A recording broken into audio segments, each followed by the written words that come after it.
Cameras flashed as Dr. Jamal Washington, billionaire tech CEO, stepped off the private jet. Hours earlier, flight attendants had refused him his pre-ordered meal while serving white passengers. Now, standing beside him, the entire airline crew faced the unemployment line, but that wasn't his victory at all. Before we dive into this shocking story of discrimination at 30,000 feet, drop a comment telling me where you're watching from. Hit that like button and subscribe if you've ever experienced unfair treatment while traveling. Let's explore how one denied meal changed an entire industry. The morning sun cast long shadows across the Chicago skyline as Dr. Jamal Washington reviewed the quarterly projections for QuantumSphere, the tech empire he had built from nothing but determination and brilliant innovation. At 45, Jamal had become accustomed to the weight of responsibility that came with being one of the few black CEOs in Silicon Valley. But he never let it diminish his passion for creating technology that could change the world. Born to a single mother in South Chicago, Jamal had defied every statistic and stereotype. His mother, a night shift nurse, had sacrificed everything to nurture his early aptitude for mathematics and computer science. When he earned a full scholarship to MIT, professors had mistaken him for janitorial staff on his first day. When he graduated at the top of his class, recruitment officers assumed he benefited from affirmative action rather than recognizing his groundbreaking thesis on quantum computing applications. 20 years later, QuantumSphere employed over 5,000 people globally and was valued at $12 billion. Despite his success, Jamal maintained the same principles that guided him from the beginning: excellence without excuses, innovation without boundaries, and opportunity without prejudice. His company boasted one of the most diverse workforces in tech, not because of quotas, but because Jamal recognized talent in places others wouldn't bother to look. Dr. Washington, his executive assistant Devin called from the doorway. "The maintenance team just called about your jet." Jamal looked up from his tablet. "Don't tell me there's another delay." Devin grimaced. "Worse. They found an issue with one of the engine components. They're grounding it for at least 48 hours. Jamal leaned back in his chair, calculating the implications. "And we need to be in San Francisco by tomorrow morning for the merger talks with Tanaka Technologies. The Japanese investors are only in town for 2 days, Devin confirmed. "Rescheduling isn't an option if we want this deal to go through." The Tanaka partnership wasn't just another business deal. It represented the culmination of years of research, potentially making quantum computing accessible to universities and smaller businesses worldwide. Beyond the profit margins, this merger aligned perfectly with Jamal's vision of democratizing advanced technology. "Book me on the next commercial flight," Jamal decided. "First class on Apex Airlines if possible. They have the most direct route to SFO." Devin nodded, already typing on his tablet. "Any special requests for the flight?" "The usual meal arrangement. My doctor still has me on that specialized diet for my hypertension and blood sugar." Jamal had been managing these health conditions quietly for years, careful not to show any weakness in an industry that already scrutinized his every move more closely than his white counterparts. Within the hour, Devin confirmed the booking on Apex Airlines' premium first-class service, complete with the special meal request properly documented in the reservation. The flight would depart at 4 in the afternoon, giving Jamal just enough time to review the merger documents and prepare his presentation. As he packed his briefcase with the confidential prospectus, Jamal ran through his mental checklist for the meeting. The Tanaka team was conservative and traditional, valuing personal relationships as much as technical specifications. Arriving refreshed and prepared would be crucial for establishing the right impression. "Cars waiting downstairs whenever you're ready," Devin announced. "I've sent all the flight details to your phone, and your hotel is confirmed for 3 nights. Jamal nodded, slipping his laptop into its case. "What would I do without you, Devin?" "Probably miss half your meetings and forget to eat." Devin smiled. "Good luck tomorrow. The entire research division is buzzing about this merger." As the town car pulled away from the QuantumSphere headquarters, Jamal gazed at the gleaming glass tower that housed his life's work. From a small garage startup to this, sometimes he still couldn't believe his own journey. Tomorrow's meeting could take everything to the next level, opening doors for innovations that could revolutionize medicine, climate science, and artificial intelligence. The driver navigated smoothly through Chicago traffic toward O'Hare International Airport. Jamal used the time to send a few final emails and check the latest market reports. Everything was aligning perfectly for tomorrow's presentation. All he needed now was a smooth flight to San Francisco and a good night's rest. Little did he know that his carefully planned journey was about to become a national headline for reasons that had nothing to do with quantum computing or billion-dollar mergers. O'Hare International Airport hummed with the controlled chaos typical of a Tuesday afternoon. Jamal opted for comfort over appearance, wearing dark jeans, a gray hoodie, and his favorite worn leather sneakers instead of his usual tailored suit. After all, he would have plenty of time to change before tomorrow's meeting, and the 6-hour flight called for practicality. The decision to dress casually would prove consequential in ways he couldn't have anticipated. At the Apex Airlines premium check-in counter, Jamal presented his ID and confirmation number to a blonde attendant, whose smile faltered slightly as she looked up from her computer. "I'll need to see your boarding pass and ID again, sir," she said, despite having already scanned both. "Is there a problem?" Jamal asked calmly, accustomed to these extra verifications that somehow always seemed necessary when he traveled. "Just routine," she replied without meeting his eyes. "It looks like you've been selected for additional screening as well."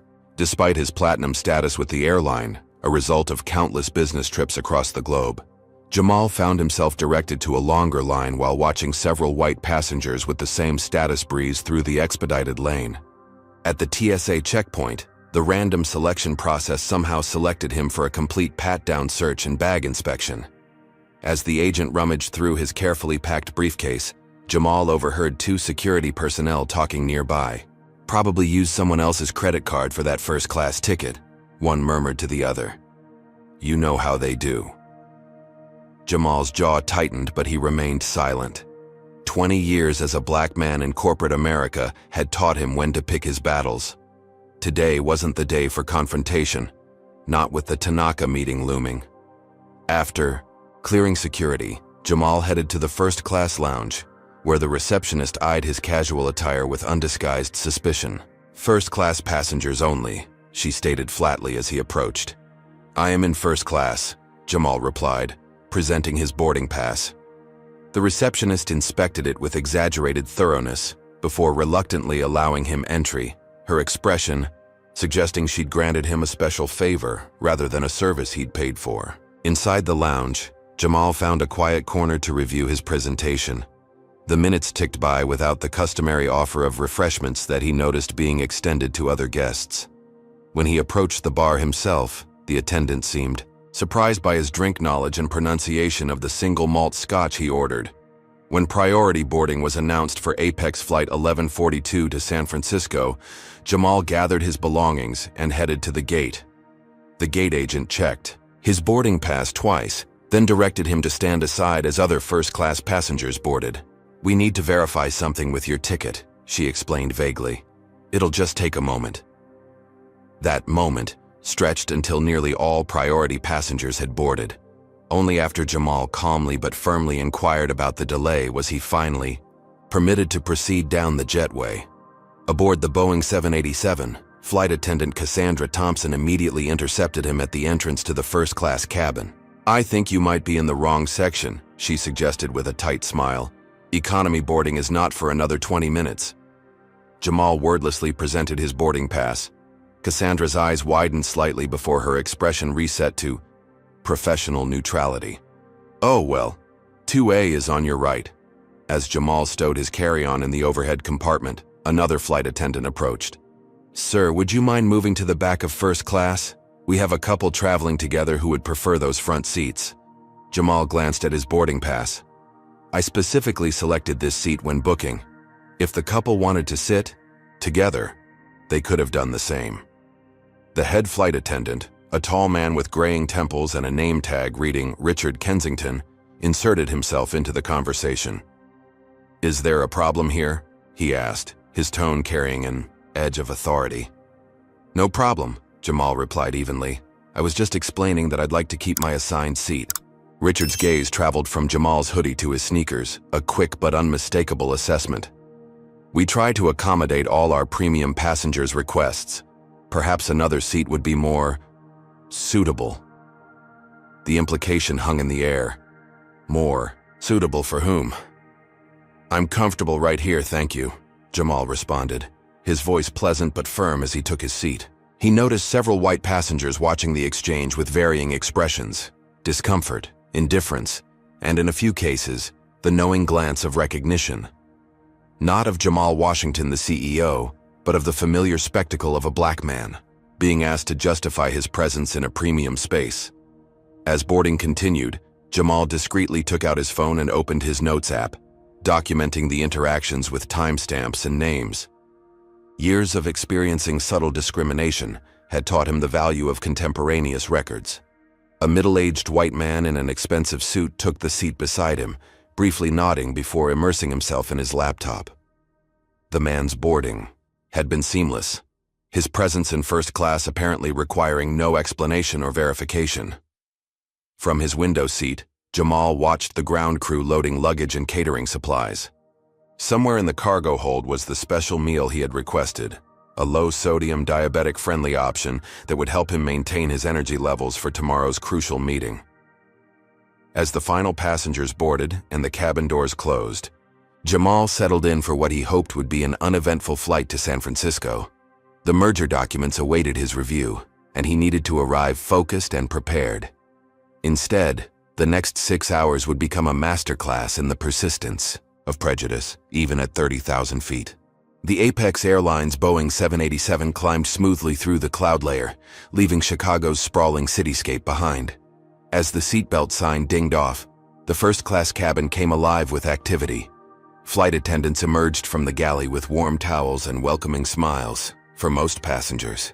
When Richard Kensington reached Jamal's row, the warm towel service became perfunctory, the customary greeting conspicuously absent. The contrast was subtle but unmistakable. "Drink service will begin shortly," Richard announced to the cabin, his voice professional and pleasant. True to his word, Cassandra appeared moments later with a silver tray of champagne flutes. She worked her way methodically through the cabin, offering beverages with practiced charm to each passenger, until she reached Jamal. "Water?" she asked curtly, bypassing the champagne offering altogether. "Sparkling water with lime, please," Jamal specified politely. Cassandra's smile tightened. "We might be out of lime. I'll check." She returned with plain still water, no lime, no ice, in a plastic cup rather than the crystal glassware provided to other passengers. The businessman beside Jamal, whose name badge identified him as Tyler Bennett, CFO of a pharmaceutical company, glanced between Jamal's plastic cup and his own crystal flute with a flicker of confusion. 30 minutes into the flight, Richard moved through the cabin with a tablet, confirming special meal orders with passengers. "Mrs. Davidson, we have your lactose-free meal confirmed. Mr. Harrison, your kosher meal is prepared. Ms. Whitfield, your vegan selection is ready." When, Richard reached Jamal's row, he skipped over him entirely, continuing to the next passenger without acknowledgement. "Excuse me," Jamal said, his voice level. "I should have a special meal order as well. Low-sodium diabetic option." Richard consulted his tablet with exaggerated thoroughness. "I don't see any such order in our system." "It was confirmed with my booking," Jamal explained, opening his phone to show the reservation details. "My assistant received verification yesterday." Richard barely glanced at the screen. "Our galley inventory shows no special meal under your name. Perhaps there was a communication error when the order was placed. Have you ever been in a situation where you were treated differently than everyone around you?" Comment number 1. If you've experienced similar treatment while traveling, and hit that like button if you believe everyone deserves equal service regardless of appearance. What would you do if you were denied food on a long flight while watching everyone else eat? Let's see how Dr. Washington handles this mounting discrimination. As hot towels were distributed before the meal service, again, bypassing Jamal, the aroma of warming bread and seared protein filled the cabin. His stomach rumbled, reminding him that he'd skipped lunch to finish preparations for tomorrow's meeting. The meal service began with white linens draped over tray tables and drink preferences confirmed one final time. Cassandra and another flight attendant distributed appetizers throughout the cabin, fresh salads with balsamic vinaigrette for most passengers, a seafood option for others. Jamal's row was approached last. Tyler Bennett received his appetizer with a flourish and a wine pairing suggestion. When Cassandra reached Jamal, her expression shifted. "We don't appear to have an appetizer for you," she stated. "As Richard mentioned, your special meal request wasn't loaded." "I understand there might be confusion about my special request," Jamal replied calmly. "In that case, I'd be happy with the standard first-class meal option." Cassandra's lips pursed. "Those are pre-counted based on confirmed requests. We don't have extras." Jamal looked pointedly around the cabin, where every other first-class passenger was enjoying their appetizer. "Every other passenger seems to have been accommodated. The others had their orders properly submitted," she replied, the implication clear. Jamal had somehow failed to follow procedure. By the time the main course was served, the pattern was undeniable. White passengers received attentive service, detailed descriptions of their entrees, and solicitous inquiries about their satisfaction. When the service cart finally reached Jamal, Cassandra briskly informed him that they had, unfortunately, run out of all main course options. "We can offer you some peanuts or pretzels from the economy service," she suggested, as though proposing a reasonable alternative to a proper meal on a 6-hour flight.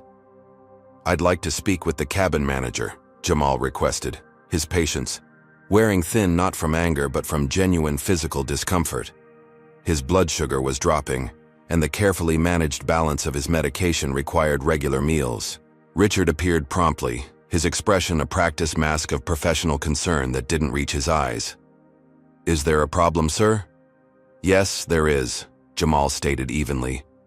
"I've been denied both my special meal and any alternative while every other passenger in this cabin has been served. I have documentation confirming my meal request was received and acknowledged by your airline." Richard glanced around, lowering his voice. "Sir, I understand you might feel entitled to special treatment, but we have procedures." "Entitled?" Jamal repeated, careful to keep his own voice measured despite the insulting implication. "I paid for the same first-class service as everyone else in this cabin." "Perhaps you should be grateful to be in first class at all," Richard replied, the veneer of professionalism slipping just enough to reveal the prejudice beneath. "We can provide some items from economy if you're that hungry." The comment hung in the air, breathtaking in its audacity. Beside him, Tyler Bennett shifted uncomfortably. "Excuse me," he interjected. "I couldn't help overhearing. This gentleman has been nothing but polite while receiving what appears to be deliberately inferior service. I've flown Apex for 20 years and never seen a paying first-class passenger denied a meal." Richard's expression hardened. "Sir, this doesn't concern you." "Actually, it does," Tyler countered. "As a frequent flyer, I'm concerned about witnessing discriminatory treatment." The word discriminatory caused Richard to flinch visibly. "That's a serious accusation." "It's an accurate observation," Tyler replied. As the confrontation unfolded, Jamal discreetly continued recording notes on his phone, documenting the exchange verbatim. The physical discomfort from his dropping blood sugar was becoming harder to ignore. A slight tremor in his hands, a cold sweat beginning at his temples. What started as a denied meal was rapidly escalating into something far more consequential. For Jamal, it was merely the latest chapter in a lifetime of similar experiences. For Apex Airlines, though they didn't yet realize it, it was about to become a defining moment in their corporate history.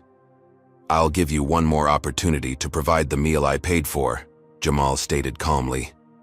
"After that, we'll need to discuss appropriate compensation and formal documentation of this incident." Richard's posture stiffened. "Are you threatening me, sir?" "I'm informing you of the next steps in addressing a service failure," Jamal clarified. "Now, about that meal?" The power dynamic was shifting, though neither Richard nor Cassandra seemed to recognize the ground moving beneath their feet. Their expressions betrayed only annoyance at having to deal with a difficult passenger. Not understanding that their actions were setting in motion consequences that would extend far beyond this flight. As the meal service concluded for other passengers, Jamal sat with an empty tray table, his hunger now a physical pain that threatened to undermine the focus he needed for tomorrow's meeting. But something else was growing alongside his discomfort, a quiet, implacable resolve. This wouldn't be another incident to silently endure. This time, there would be accountability. Do you think the flight crew realizes who they're mistreating? Comment number 2. If you believe they've made a massive mistake, they'll soon regret. Are you wondering what happens next when the truth about Dr. Washington's identity starts to emerge? The confrontation is just beginning. Cruising at 37,000 feet somewhere over Nebraska, Apex Airlines Flight 1142 maintained a smooth trajectory westward. Inside the first-class cabin, however, tensions were rising with each passing minute. 3 hours into the 6-hour journey, Jamal Washington's physical discomfort had progressed from annoying to concerning. The careful balance of medication for his hypertension and blood sugar required regular nutrition, a medical necessity rather than a mere preference. The slight tremor in his hands had worsened, and a dull headache pulsed behind his eyes. After carefully considering his options, Jamal pressed the call button above his seat. The light illuminated, but 5 minutes passed without response. He pressed it again. 10 minutes later, Cassandra Thompson finally appeared, her expression making clear that the summons was an unwelcome interruption. "Yes?" she asked, the single word carrying a weight of impatience.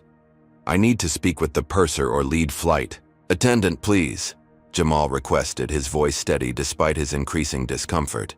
"Richard is busy with other passengers," Cassandra replied. "I can take a message." "This is a matter that requires his direct attention," Jamal insisted. "It concerns passenger safety and well-being." The mention of safety, a magic word in aviation, forced Cassandra's hand. With visible reluctance, she disappeared toward the galley. Minutes later, Richard Kensington approached, accompanied by a broad-shouldered man in a dark suit, the air marshal assigned to the flight, though he wore no identifying badge. "This is Benjamin Harris, our onboard security officer," Richard introduced him, his tone carrying an unmistakable implication. "You mentioned a safety concern?" Jamal understood the tactic immediately. By bringing security, Richard was attempting to reframe Jamal's legitimate complaint as a disruption requiring containment. "My concern," Jamal began calmly, "is that I have been systematically denied the same service provided to every other passenger in this cabin, including the meal I specifically ordered and confirmed. This is causing me physical distress due to my medical condition, which requires regular nutrition." Benjamin shifted uncomfortably, clearly uncertain why he had been summoned for what appeared to be a service complaint rather than a security threat. "Sir, we've already explained that your special meal wasn't loaded," Richard stated, his tone suggesting the matter was closed. "If you continue to disrupt the flight with these accusations—" "What accusations?"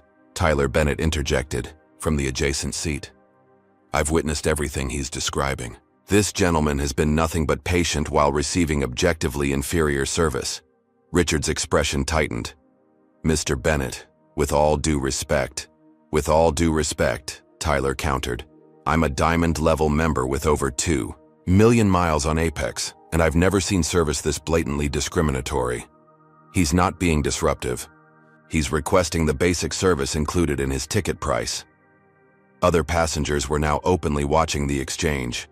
An older woman across the aisle removed her reading glasses, her gaze shifting between the flight attendants and Jamal with growing concern. Benjamin, the security officer, seemed increasingly uncomfortable with his role in the situation. "Perhaps we should continue this discussion in the galley," he suggested. "I'm quite comfortable having it right here," Jamal replied. "Transparency serves everyone's interests." Richard and Cassandra exchanged glances, recognizing the tactical error they'd made by confronting Jamal publicly. With a curt nod, Richard signaled Cassandra and Benjamin to follow him. The three huddled in the galley, occasionally glancing toward Jamal while engaged in intense discussion. During their absence, Tyler turned to Jamal. "I'm sorry you're experiencing this," he said quietly. "It's inexcusable." Unfortunately, it's not uncommon, Jamal replied, though usually not quite this blatant. Can I ask what you do? Tyler inquired. I'm in pharmaceuticals myself. Technology, Jamal answered simply, not yet ready to reveal his full identity. Years of experience had taught him that when documenting discrimination, it was sometimes advantageous to let events unfold naturally before disclosing his position. After several minutes, Cassandra returned alone, her demeanor noticeably altered. The hostility remained, but now it was layered with something else, calculation. Sir, she began with artificial brightness, we've been checking and it seems there might have been a mix-up with the meals. I believe we may have located your special order after all. Jamal raised an eyebrow. That's quite a coincidence. These things happen, Cassandra replied with a tight smile. However, since it's been in storage for several hours now, it doesn't look very appetizing. I wouldn't recommend it. I'd like to see it, please, Jamal requested. Cassandra's smile faltered. I really don't think... The meal, please, Jamal repeated firmly. With obvious reluctance, Cassandra retreated to the galley, returning moments later with a covered tray. She placed it before Jamal with exaggerated care. When he removed the cover, the reason for her hesitation became clear. The meal, a sad-looking rice dish with dried-out vegetables, appeared to have been deliberately left unrefrigerated. It had the distinct appearance of something that had been tampered with. As you can see, Cassandra said with false sympathy, it's not really edible now. Such a shame. I'll be the judge of that, Jamal replied, though he had no intention of eating food that might have been compromised. I'd like this meal documented as evidence of how my special request was handled. The word evidence caused Cassandra to stiffen. Evidence? I'm not sure what you're implying. I'm not implying anything, Jamal stated calmly. I'm explicitly stating that I've documented a pattern of discriminatory treatment throughout this flight, culminating in the apparent tampering with my meal. Richard reappeared, his face flushed with barely contained anger. Sir, these accusations are becoming disruptive. If you continue, we may need to take more serious measures. What measures would those be? Jamal asked, his voice level. Restraining a passenger who has done nothing but request the service he paid for. The older woman across the aisle had abandoned any pretense of not listening.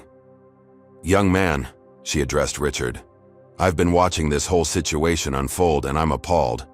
This gentleman has shown remarkable restraint while being treated. Abominably. Richard's gaze darted around the cabin, suddenly aware that multiple passengers were now openly watching and listening. The narrative he'd been constructing, of Jamal as a difficult, disruptive passenger, was collapsing under the weight of collective observation. Before he could respond, the captain's voice came over the intercom. Ladies and gentlemen, we're expecting some turbulence ahead.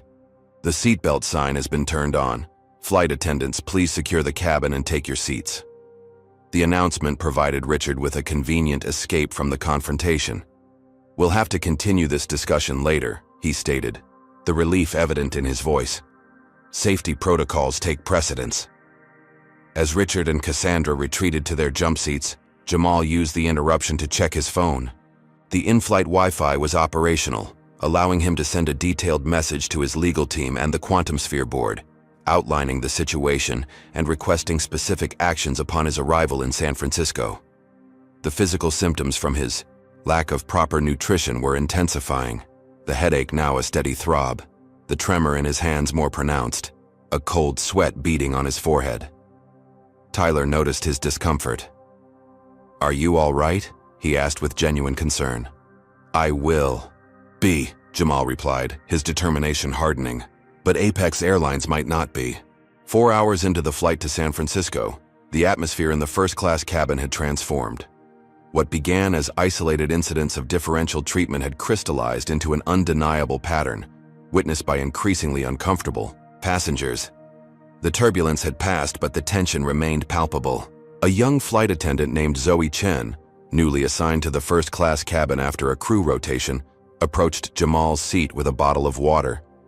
Unlike her colleagues, her expression held genuine concern rather than thinly veiled contempt. "Can I get you anything else, sir?" she asked quietly, her voice barely audible over the ambient hum of the engines. Jamal looked up, surprised by the simple courtesy that had been so conspicuously absent throughout the flight. "Some crackers or nuts would help," he replied. "I'm having some issues with my blood sugar." Zoe nodded with understanding. "Let me see what I can find." As she turned to leave, a flicker of recognition crossed her features. She paused, glancing back at Jamal with widened eyes. "I'm sorry," she said, "but aren't you Dr. Washington? From Quantum Sphere?" The question, spoken at normal volume, carried clearly to nearby passengers. Tyler Bennett, who had been working on his laptop, looked up sharply. "Washington?" he repeated. "Jamal Washington?" Jamal maintained his composure, though inwardly he noted the shifting dynamics. "Yes, that's correct." Zoe's expression transformed into one of mortified understanding. "I attended your keynote at the Global Tech Summit last year. Your speech about equitable access to quantum computing resources was incredible." "Thank you," Jamal replied simply. Zoe's professional demeanor briefly faltered. "I'm so sorry about— I just started this segment of the flight, but I'll get you those crackers right away." As she hurried toward the galley, Richard intercepted her, having overheard the exchange. Their conversation was just visible from Jamal's seat. Richard, speaking intensely, Zoe's posture becoming increasingly defensive. Even without hearing the words, the message was clear. Richard was reprimanding her for providing service to the passenger he had been deliberately neglecting. Meanwhile, Tyler Bennett had pulled out his phone and was rapidly searching online. "Quantum Sphere," he murmured. "The quantum computing pioneer. You're that Jamal Washington." The recognition was spreading through the cabin like ripples in still water. A passenger across the aisle was now openly searching Jamal's name on his tablet. Another was whispering to her seatmate while glancing in Jamal's direction. When Zoe returned with a packet of premium crackers and a fresh bottle of water, Richard followed closely behind her, his expression a strained attempt at professional pleasantness. "Dr. Washington," he began, the honorific he'd previously omitted, now emphasized, "I've just been informed of who you are. There seems to have been a misunderstanding with your service today." "Not a misunderstanding," Jamal corrected calmly. "A deliberate pattern of discriminatory treatment, documented from boarding through the present moment." Richard's smile froze. "I assure you, Apex Airlines does not discriminate against any passengers. Perhaps there were some service lapses." "Lapses?" Tyler interjected. "You deliberately denied him a meal while serving everyone else. You threatened him with security for making a legitimate complaint. You tried to intimidate that young lady for simply doing her job properly." Richard's face flushed. "Sir, you don't understand the complexities of in-flight service." "I understand the difference between poor service and targeted discrimination," Tyler replied. "I've witnessed enough today to testify to that difference if necessary." The word testify hung in the air like a storm cloud. Richard's expression flickered between anger and apprehension as he grasped the potential ramifications. Cassandra appeared at Richard's side, her usual confidence visibly shaken. "There's a message from the cockpit," she murmured. "They need to speak with you immediately." As Richard departed, Zoe seized the opportunity to speak quietly to Jamal. "I'm so sorry about how you've been treated, Dr. Washington.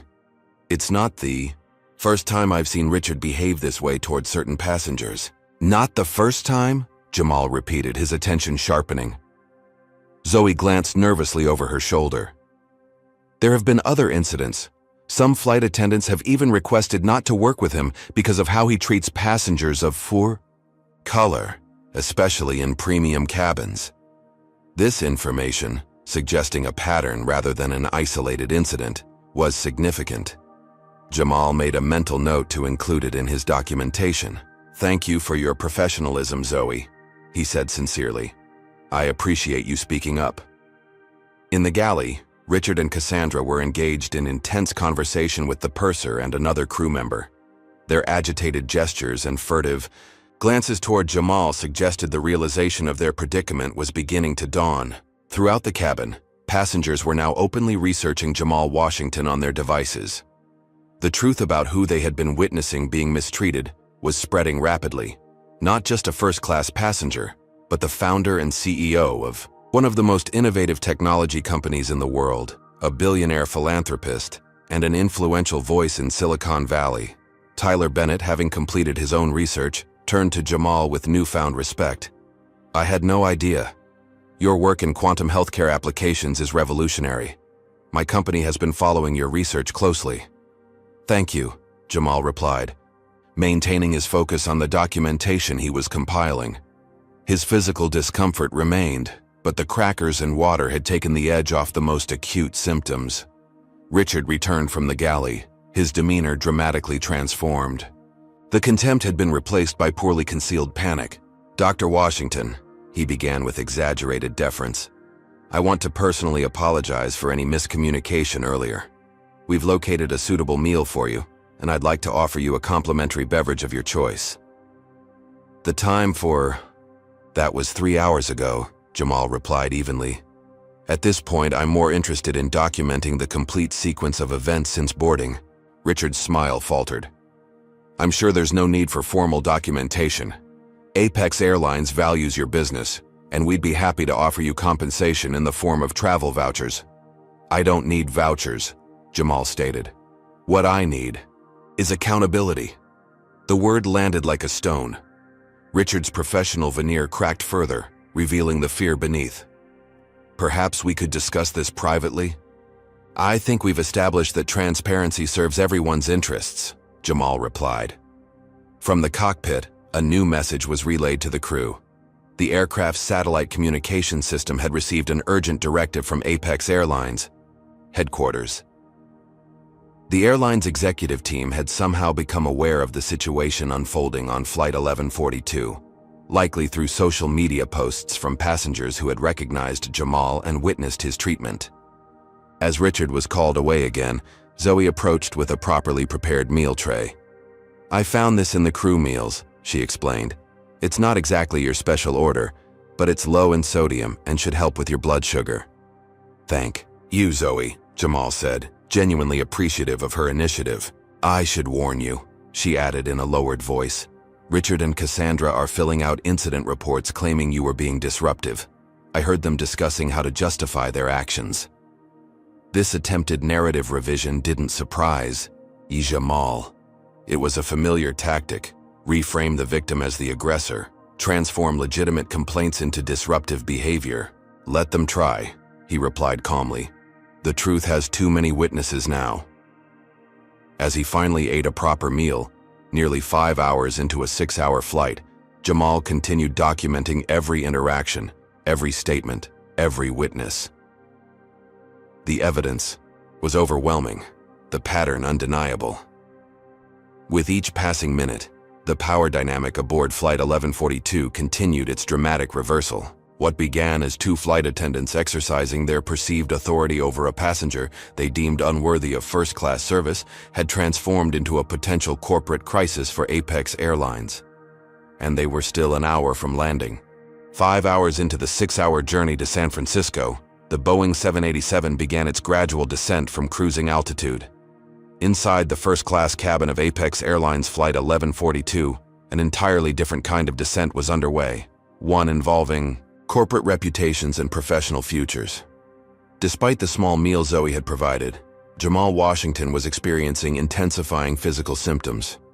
The delayed nutrition had disrupted his carefully managed health regimen, resulting in a persistent headache, slight dizziness, and the clammy discomfort of dysregulated blood sugar. He maintained his composure, but the physical toll was evident in the tightness around his eyes and the occasional tremor in his hands. Zoe Chen, noticing his discomfort during her regular cabin check, paused by his seat. "Dr. Washington, you're looking quite pale. Is there anything else I can get you?" "Some juice might help," Jamal replied quietly. "Something with natural sugar." Zoe nodded and hurried toward the economy cabin, returning minutes later with a small bottle of orange juice that she discreetly placed on his tray table. "Thank you," Jamal said, genuinely appreciative of her concern. "I had to get this from economy," Zoe explained in a lowered voice. "Richard is monitoring everything coming out of the first-class galley now." Before Jamal could respond, Richard Kensington appeared at Zoe's shoulder, his expression thunderous. "Flight attendant Chen," he said, his tone clipped. "You're needed in the rear cabin now." Zoe hesitated, glancing between Richard and Jamal with obvious concern. "That's an order," Richard added, the threat in his voice barely concealed. "Timanki." Zoe reluctantly departed. Richard turned to Jamal with a strained attempt at professional courtesy. "Dr. Washington, I want to assure you that we're taking your concerns very seriously. Apex Airlines prides itself on exceptional service for all our premium passengers." "All of them?" Jamal asked pointedly. Richard's smile tightened. "Absolutely all of them. In fact, our CEO Patricia Winters has been notified of your presence on this flight and sends her personal regards. We'd like to offer you complimentary first-class travel for your next 3 trips as a gesture of goodwill." The abrupt pivot from hostility to appeasement was as transparent as it was insincere. The mention of the CEO suggested panic had reached the executive level, likely through social media, where passengers had begun posting about the incident. Have you ever witnessed someone desperately backpedaling after realizing they've made a terrible mistake?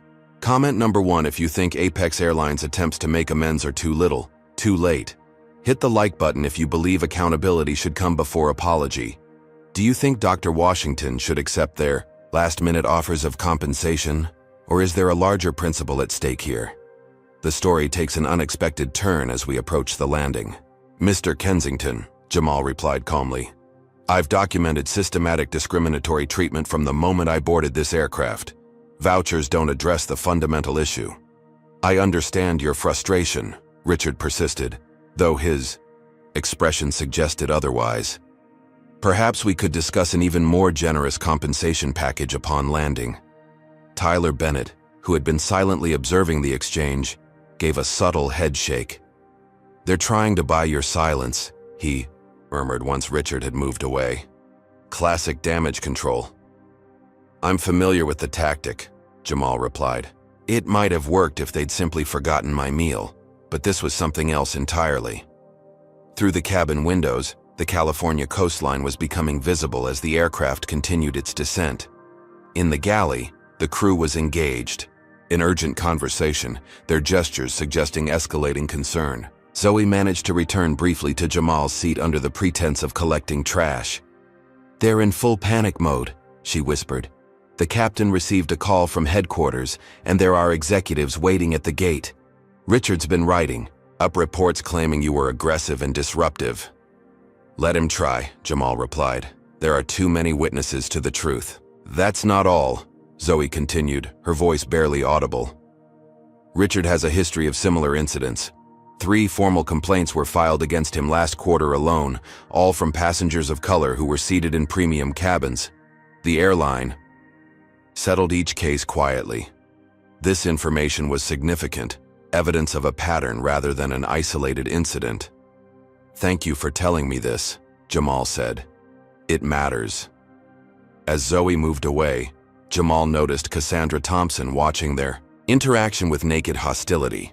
When their eyes met, she quickly looked away, busying herself with unnecessary cabin preparations. The aircraft's descent continued, the pilot announcing their approach to San Francisco International Airport. Throughout the cabin, passengers were powering down larger electronic devices and returning seats to their upright positions. Several were still glancing in Jamal's direction, some openly discussing the situation with their seatmates. Richard reappeared, this time with a document in hand. "Dr. Washington, I've prepared a brief incident report. If you could just review and sign it, confirming that any service issues have been satisfactorily resolved." Jamal accepted the document and read it carefully. The narrative it presented bore little resemblance to reality, describing minor service inconsistencies, promptly addressed by attentive staff, with no mention of the meal denial, security threats, or pattern of discriminatory treatment. "I won't be signing this," Jamal stated, returning the document. "It's a fiction." Richard's professional mask slipped momentarily, revealing raw frustration. "Dr. Washington, we're trying to resolve this amicably. Surely we can find a mutually beneficial." "What would benefit me?" Jamal interrupted calmly. is accountability. What would benefit your airline is acknowledging the problem rather than attempting to cover it up. Before Richard could respond, his company phone chimed with an incoming message. Whatever it contained caused the color to drain from his face. Without another word, he retreated to the galley, where an intense discussion immediately ensued among the crew. Tyler Bennett leaned toward Jamal. "Something's happening." The energy just shifted. Indeed, the cabin crew's body language had changed dramatically. Urgent whispers, furtive glances, and the unmistakable atmosphere of damage control in progress. As the aircraft made its final approach to SFO, Jamal received a notification on his phone. A message from Devon, his executive assistant. Japanese investors and legal team standing by at terminal. Airport security briefed. Media presence growing. How do you want to proceed? The question required careful consideration. Jamal had never sought public attention for the discrimination he faced, preferring to address such matters privately and systematically. But this incident transcended personal affront. It represented a systemic issue that affected countless travelers who lacked his resources and platform. With precise keystrokes, he responded, "Standard protocol. No statements. Until meeting with legal. Maintain professional demeanor throughout." The aircraft touched down smoothly on the SFO runway, taxiing toward the terminal with the practiced precision of everyday routine. But for everyone aboard Flight 1142, particularly its crew, nothing about this arrival would be routine. As the seatbelt sign was switched off and passengers began gathering their belongings, an announcement came over the intercom, not from the usual flight attendant, but from the captain himself. "Ladies and gentlemen, this is Captain Reynolds speaking. We have a special procedure for deplaning today. All passengers are asked to remain seated until further instructions. Thank you for your cooperation." The unusual request prompted murmurs throughout the cabin. Richard and Cassandra exchanged alarmed glances, their earlier confidence now completely evaporated. Through his window, Jamal could see what the other passengers could not. A gathering of dark suits on the jetway, airline executives, airport security, and what appeared to be corporate legal counsel. Among them, he recognized Patricia Winters, the CEO of Apex Airlines, her expression grim as she consulted with her team. The landing had been smooth, but the arrival promised turbulence of an entirely different nature. "How far do you think this incident will escalate now that they've landed?" Comment number 2. If you believe Apex Airlines is about to face major consequences for their actions, are you curious about how Dr. Washington will handle this situation when he steps off the plane? The confrontation is about to reach its climax. The Apex Airlines Boeing 787 sat at Gate C-12 of San Francisco International Airport, its engines powering down while inside. An unusual silence had descended upon the first-class cabin. Captain Reynolds' instruction for passengers to remain seated had created a palpable tension, broken only by the occasional ping of cell phones as people messaged loved ones about the mysterious delay. Through his window, Jamal Washington observed the growing assembly on the jetway.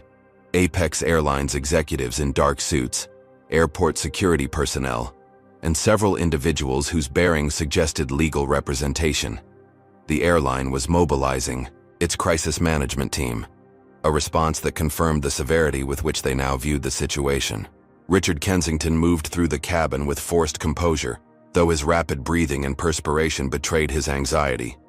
When he reached Jamal's row, his attempt at professional courtesy had an almost desperate quality. "Dr. Washington," he began, his voice carefully modulated. "Airline management has requested that you remain on board briefly after other passengers deplane. They'd like to speak with you privately." Jamal considered the request, immediately recognizing the strategy.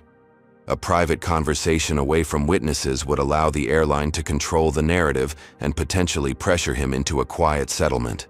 "I'll be deplaning with the other passengers," he replied calmly. "Any discussions can take place in the terminal." Richard's smile tightened. "The airline is concerned about your privacy, Dr. Washington. A public conversation might attract unwanted attention." "My privacy wasn't a concern when you were publicly denying me service," Jamal observed. "I'll be deplaning with everyone else." Before Richard could respond, the cabin door was opened from the outside. Patricia Winters herself stepped aboard, her tailored suit and commanding presence immediately drawing all eyes. As the CEO of Apex Airlines, her personal intervention signaled the corporate recognition of a potential catastrophe. "Ladies and gentlemen," she addressed the cabin, her voice carrying the practiced authority of executive leadership. "I apologize for the brief delay in deplaning. We're experiencing some logistical issues with the jetway. Normal deplaning will begin momentarily. Thank you for your patience." It was a transparent excuse, but it provided cover for her real purpose. With practiced efficiency, she made her way directly to Jamal's seat, extending her hand. "Dr. Washington, I'm Patricia Winters, CEO of Apex Airlines. I'd like to personally apologize for any service issues you experienced today." Jamal accepted the handshake with professional courtesy. "Ms. Winters, I appreciate your concern, though I'm curious about the timing. The service issues, as you call them, began 5 hours ago." Patricia's expression remained carefully neutral. "I was only recently made aware of the situation. I'd like to invite you to our executive lounge to discuss appropriate remediation." "I have a meeting with investors, awaiting my arrival," Jamal replied. "Any discussions will need to take place as I proceed to my destination." A flash of frustration crossed Patricia's features before her professional mask resettled. "Of course. Perhaps we could walk together? I assure you, Apex Airlines takes customer service extremely seriously." "So I've been told repeatedly today," Jamal noted, though the evidence suggests otherwise. The cabin door reopened, and a flight attendant announced that deplaning could now begin. As first-class passengers rose to retrieve their belongings, many openly watched the interaction between Jamal and the CEO, some even recording discreetly on their phones. Tyler Bennett gathered his briefcase, turning to Jamal before departing. "Dr. Washington, it was an education sharing this flight with you. If you need a witness statement regarding today's events, please have your office contact me." He handed Jamal his business card with a firm nod.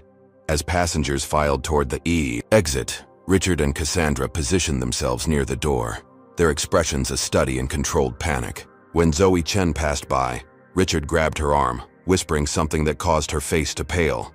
Jamal noted the interaction with concern. When it was his turn to deplane, Patricia Winters fell into step beside him. "We've arranged for a private exit to avoid any inconvenience," she explained, gesturing toward a service door where security personnel waited.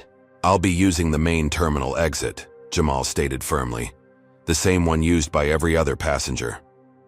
Patricia's professional smile faltered slightly.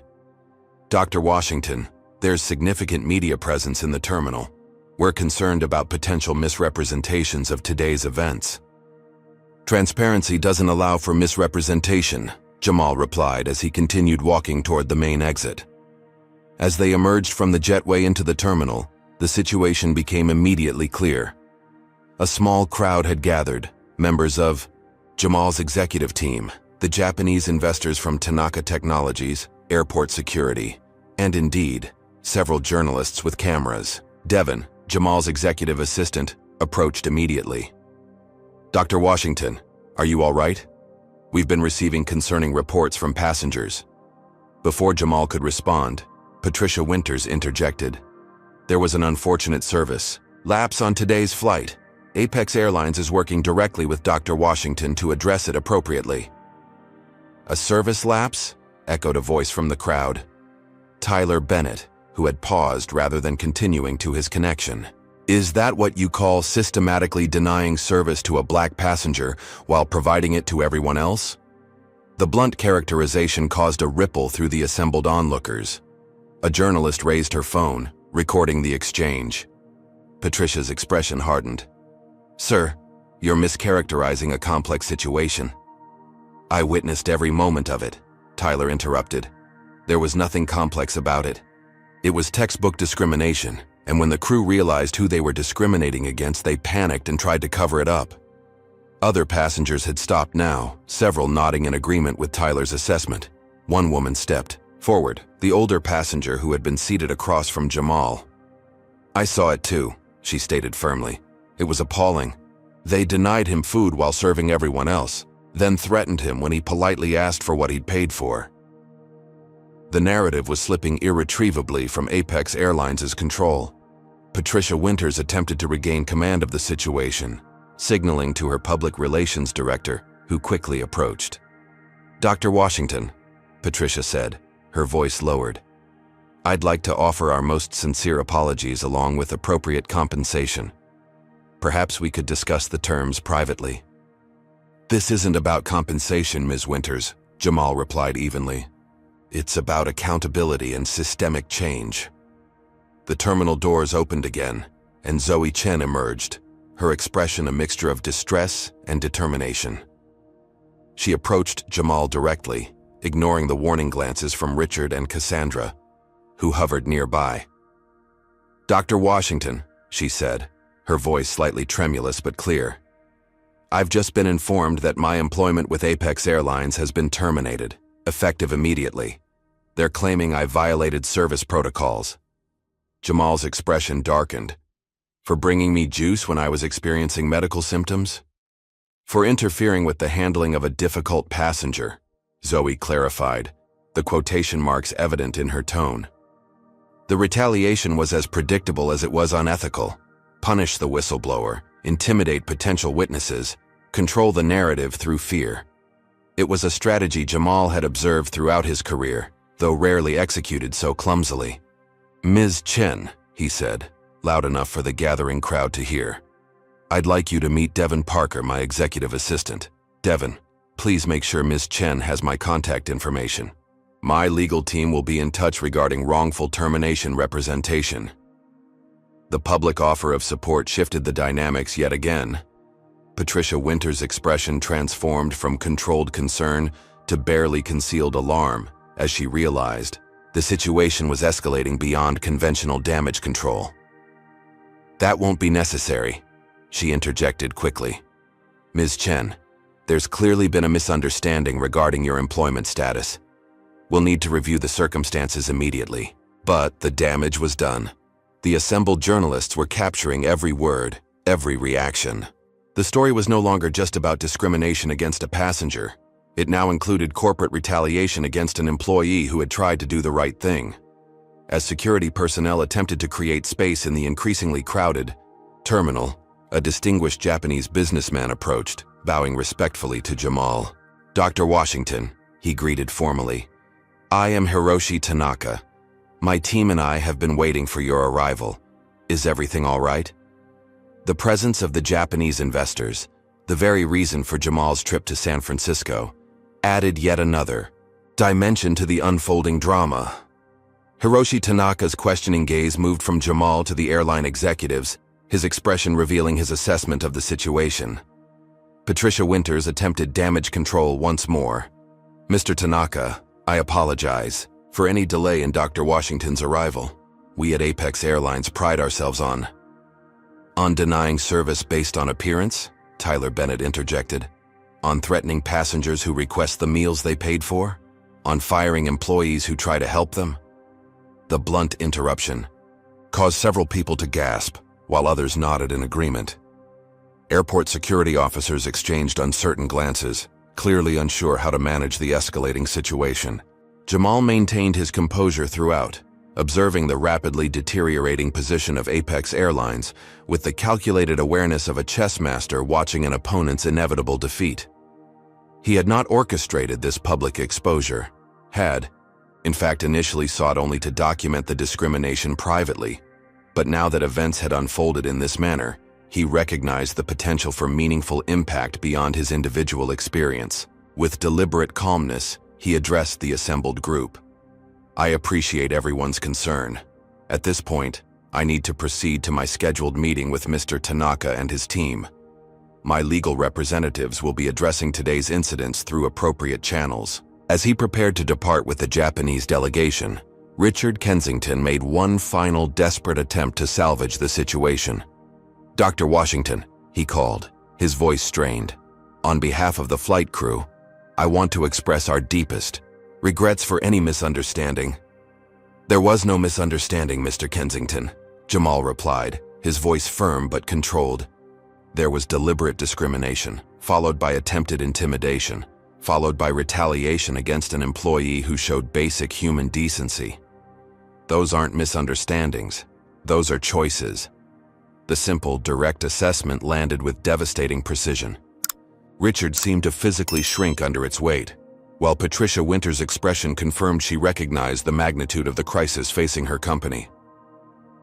As Jamal departed with the Tanaka delegation and his own team, the terminal remained in turmoil. Passengers sharing their observations with journalists, airline executives huddled in urgent consultation, and airport officials attempting to restore normal operations. What had begun as routine discrimination against a passenger assumed to be unworthy of first-class service had transformed into a potential landmark case that threatened not only individual careers, but possibly the reputation of an entire airline. And the most significant developments were yet to come.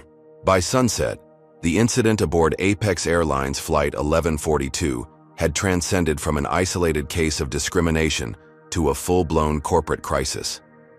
News vans lined the perimeter of Apex's regional headquarters in downtown San Francisco, while, inside, the company's executive team and crisis management specialists engaged in emergency strategy sessions. Patricia Winters paced the length of the boardroom, her earlier composure replaced by the barely contained energy of a CEO fighting for her company's survival. The preliminary damage assessment projected on the wall made for grim reading. Stock. Price down 8.4% and falling. Flying while black trending nationally. 67. Media inquiries in the past hour. Customer service flooded with cancellation requests. Multiple first-hand accounts from passengers being shared across social media. How did we miss who he was? Patricia demanded, addressing the question to no one in particular. How does Jamal Washington, one of the most successful tech CEOs in the country, get treated like this on our airline without anyone recognizing him? The airline's chief diversity officer, a recent hire who had yet to implement any substantive programs, cleared his throat. With respect, Ms. Winters, I think you're focusing on the wrong aspect of this situation. The problem isn't that we failed to recognize a VIP. The problem is that our staff discriminated against a passenger based on his appearance. Patricia's expression tightened. I'm well aware of the ethical dimensions, Thomas. I'm trying to understand how our processes failed so completely. The public relations director slid a tablet across the table. It's getting worse. Passenger videos are going viral. The one from Tyler Bennett, the pharmaceutical executive, has over 2 million views already. He's being hailed as an ally model for his intervention. On the screen, crystal-clear footage showed Richard Kensington threatening to have Jamal restrained for requesting his meal, followed by Tyler's calm but forceful defense. The unedited clip was damning in its simplicity. No context necessary, no explanation that could mitigate what was plainly visible. "Where are we with the settlement offer?" Patricia asked. The general counsel winced visibly. "Dr. Washington's legal team has declined our initial proposal. They're not interested in financial compensation or confidentiality agreements. They've requested a detailed plan for structural changes within Apex Airlines, including anti-bias training, transparent reporting mechanisms, and independent oversight." "That's not a settlement demand," Patricia observed. "That's a corporate restructuring." "Exactly," the lawyer confirmed. "They're not approaching this as an individual incident to be resolved, but as a systemic issue requiring comprehensive reform." Meanwhile, across the city in the penthouse suite of the Fairmont Hotel, Jamal Washington was concluding his meeting with Hiroshi Tanaka and the Japanese investment team. Despite the turbulent arrival and his still-present physical discomfort, Jamal had delivered a compelling presentation on Quantum Sphere's vision for democratizing quantum computing resources globally. "Dr. Washington," Hiroshi said as the formal presentation concluded, "your technology is impressive. Your composure today was even more so." Jamal looked up from his tablet. "I'm not sure I follow." Hiroshi's expression was thoughtful. "In Japan, we believe character is revealed not in moments of ease but in moments of challenge. Today, we witnessed your response to significant provocation. You maintained dignity and principle without descending into vengeance. This speaks well of how you might lead a global partnership." The Japanese team exchanged nods of agreement.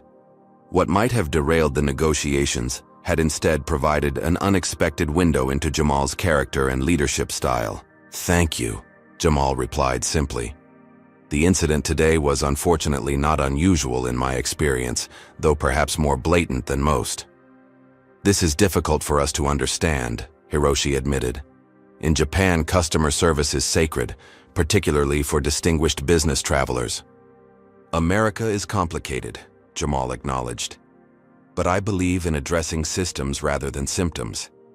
The flight attendants today were expressing something deeply embedded in our society. Firing them without addressing the underlying issues solves nothing." This perspective, focusing on structural change rather than individual punishment, resonated with the Japanese investors, whose business culture emphasized long-term thinking and systemic approaches. As the meeting concluded with handshakes and tentative agreements to proceed with the merger, Devon approached with an update on the developing situation with Apex Airlines. "They've suspended Richard Kensington and Cassandra Thompson pending investigation," he reported. "The social media response is overwhelming. Wired Quantum Dignity is trending alongside Triarif flying while black." Jamal nodded, unsurprised by the public reaction. "And Zoe Chen?" "The airline is backpedaling on her termination, claiming it was a misunderstanding. They've offered her reinstatement with an apology." "Has she accepted?" "No," Devon replied. "She's speaking with our legal team now. Apparently she has documentation of similar incidents over the past year, all involving Richard Kensington and all directed at passengers of color in premium cabins." This information confirmed what Jamal had suspected: the discrimination he experienced wasn't an isolated incident, but part of a pattern that the airline had previously chosen to ignore or quietly settle. "Where are we with the media requests?" Jamal asked. "Over 300 and counting," Devon reported. "Everyone from local news to national morning shows. Our communications team is recommending a single statement rather than interviews, at least until we have a clearer picture of Apex's formal response." Jamal considered the recommendation. Throughout his career, he had generally avoided leveraging his personal experiences of discrimination for publicity. His focus had always been on creating change through excellence and example, rather than through public advocacy. This situation, however, presented a unique opportunity to address a widespread issue that affected countless travelers who lacked his resources and platform. The public nature of the incident, witnessed by multiple passengers and now millions online, made a private resolution impossible. "Draft a statement," he decided. "Focus on systemic issues rather than personal grievance.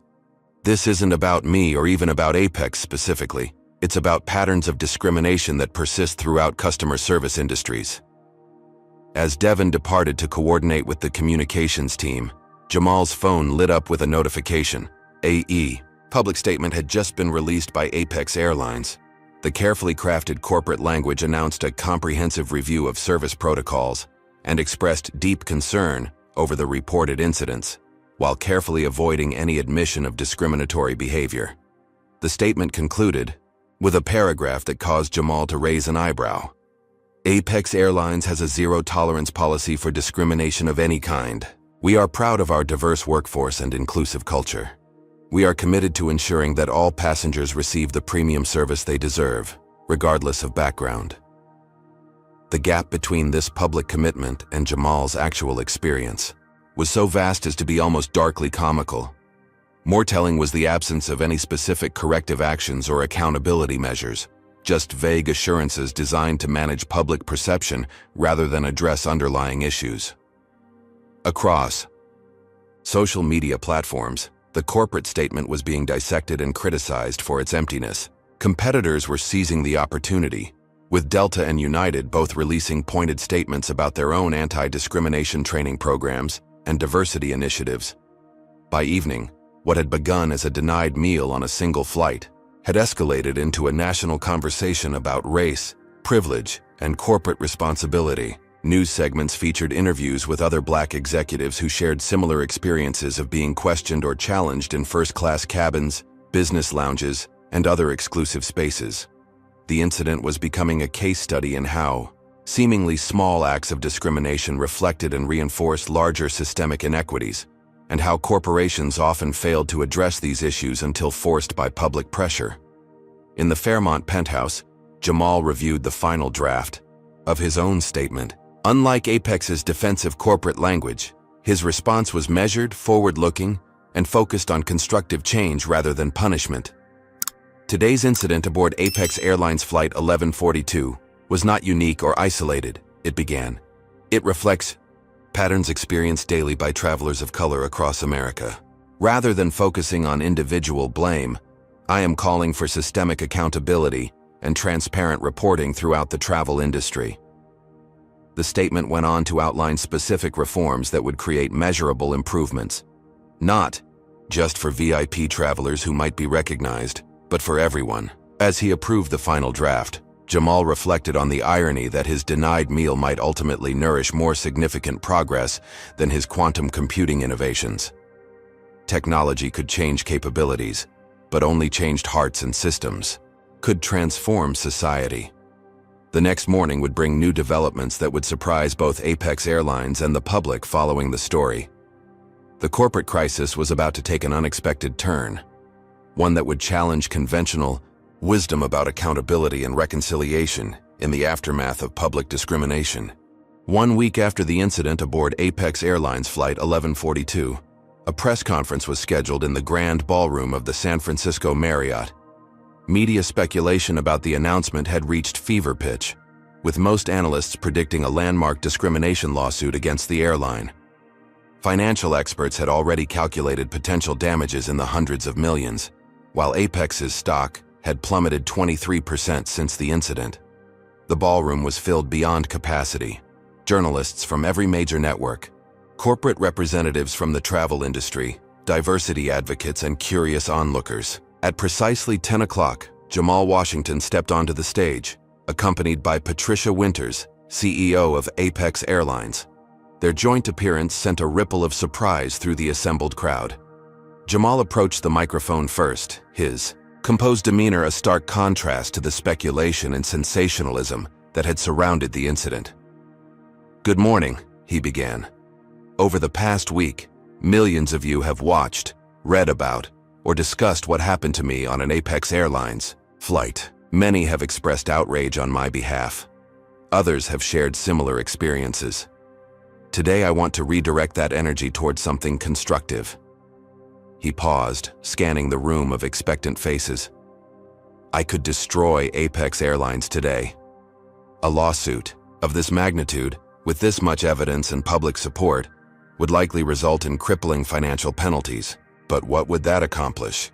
One company punished, headlines for a few days, and then we all move on until the next incident."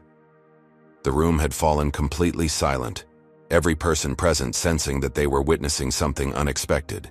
"Instead," Jamal continued, "I'm announcing a different approach. Quantum Sphere and Apex Airlines are launching a partnership, the Dignity in Service Initiative. Rather than litigation, we're creating transformation." Patricia Winters stepped forward to join him at the microphone, her expression revealing both relief and determination. "What happened on Flight 1142 was inexcusable," she acknowledged directly. The first time the airline had admitted wrongdoing without qualification. It revealed failures not just in individual behavior, but in our corporate culture and systems. Rather than defending the indefensible, we're committing to fundamental change.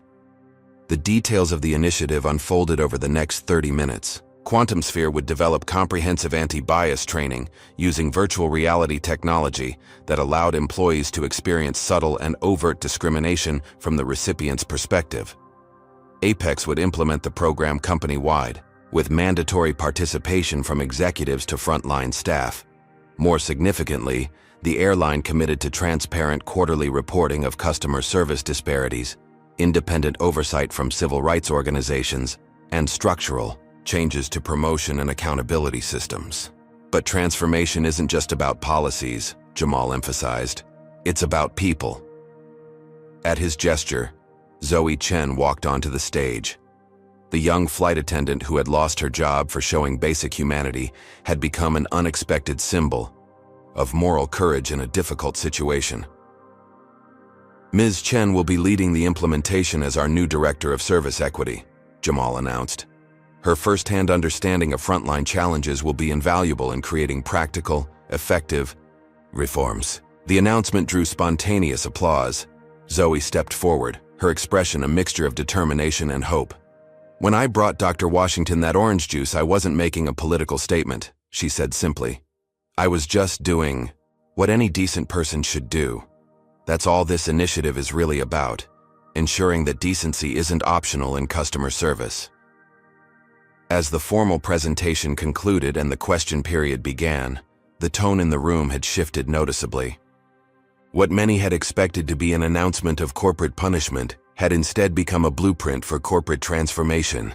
When asked about Richard Kensington and Cassandra Thompson, the flight attendants whose actions had sparked the incident, Jamal's response was characteristically measured. "They've been removed from customer-facing roles, which is appropriate.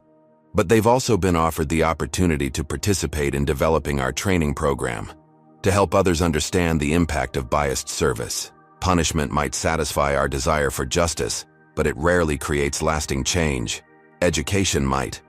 The approach was unorthodox, focusing on systemic reform rather than individual retribution. It reflected Jamal's long-standing philosophy that sustainable progress required structural change, not just symbolic penalties. As the press conference concluded, attention turned to the merger with Tanaka Technologies, the original purpose of Jamal's trip to San Francisco. Hiroshi Tanaka himself appeared on stage to announce that the partnership would proceed, with an expanded scope that included deploying quantum computing resources to analyze patterns of service disparity across multiple industries. "What impressed us most," Hiroshi stated, "was Dr. Washington's vision in transforming a personal injustice into institutional improvement. This is the kind of leadership that builds lasting value." In the months that followed, the Dignity and Service Initiative expanded beyond Apex Airlines to include hotel chains, rental car companies, and retail establishments.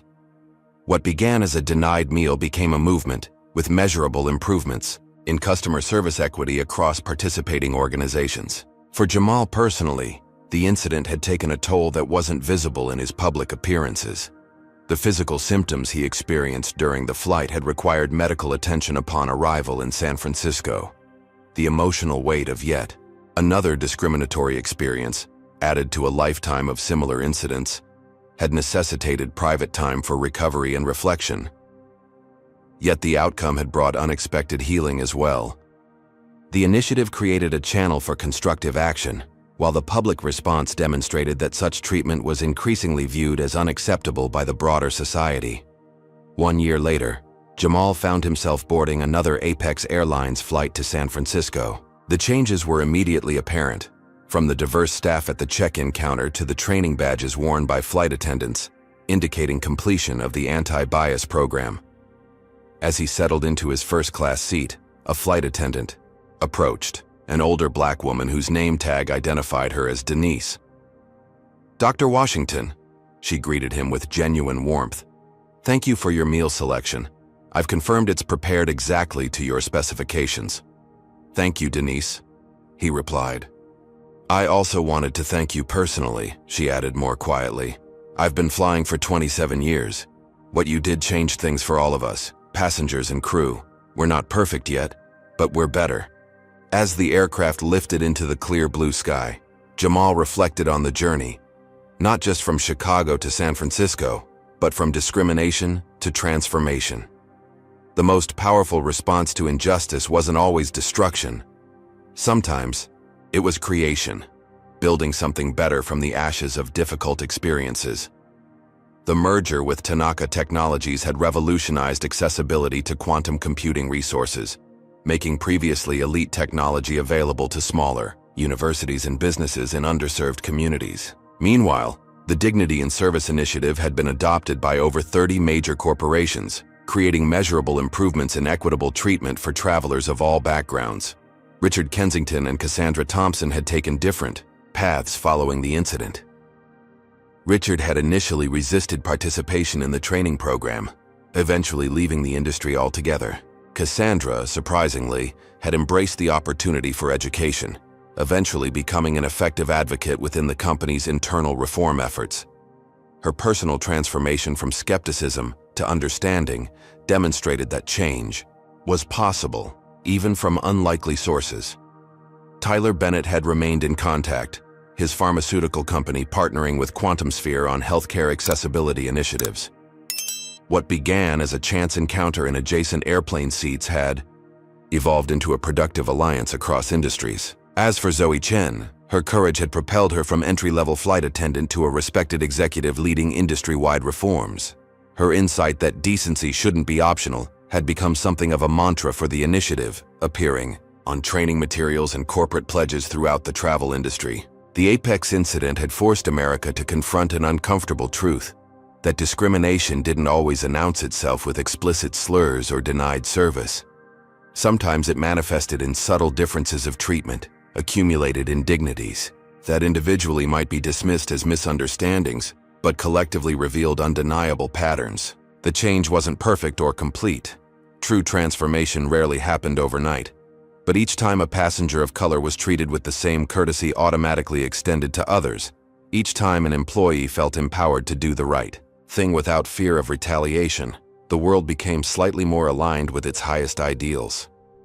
Jamal opened his laptop to review the latest implementation data from the initiative. The metrics showed steady improvement. Fewer reported incidents, more diverse hiring at management levels, increased retention of minority employees who previously left positions due to hostile environments. Numbers told part of the story, but the human impact was equally significant.